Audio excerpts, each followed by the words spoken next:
স্ত্রী অন্তঃসত্ত্বা। 11 মাস কোনো কাজ ছিল না আমার। ঋতুপর্ণার প্রথম নায়কের এমন অবস্থা হলো কেন? ঋতুপর্ণা সেনগুপ্তর সঙ্গে শ্বেতপাথরের থালা ছবিতে অভিনয় করেছিলেন ভাস্কর। সেটিই ছিল ঋতুপর্ণা অভিনীত প্রথম ছবি।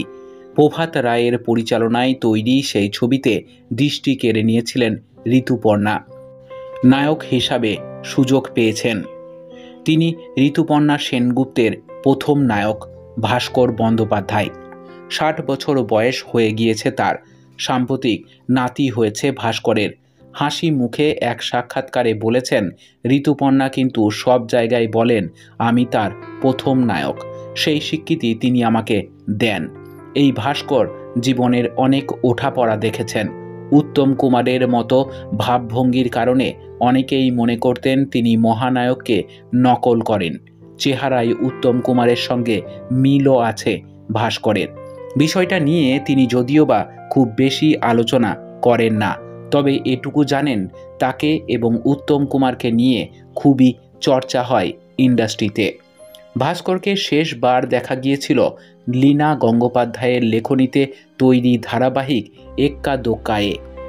বাদল শেষের পাখি নামে আরও একটি ধারাবাহিকে ফের দেখা যাবে ভাস্করকে। ঋতুপর্ণা সেনগুপ্তের সঙ্গে শ্বেতপাথরের থালা ছবিতে অভিনয় করেছিলেন ভাস্কর। সেটি ছিল ঋতুপর্ণার অভিনীত প্রথম ছবি। প্রভাত রায়ের পরিচালনায় তৈরি সেই ছবিতে দৃষ্টি কেড়ে নিয়েছিলেন ঋতুপর্ণা। তবে ভাস্কর মনে করেন তার চেহারায় নায়ক সুলভ ব্যাপারটা কমই আছে এবং ঠিক সেই কারণেই তিনি কোনোদিনও ছবির মূর্খ চরিত্র হতে পারবেন না নায়ক যার নামে টিকিট বিক্রি হবে। কেরিয়ারের শুরুতে চাকরি পেয়েছিলেন ভাস্কর। সেই চাকরি ছেড়ে দিয়ে অভিনয় করতে আসেন। বাড়ির মা ঠাকুমারা একেবারেই বিপক্ষে চলে গিয়েছিলেন ভাস্করের।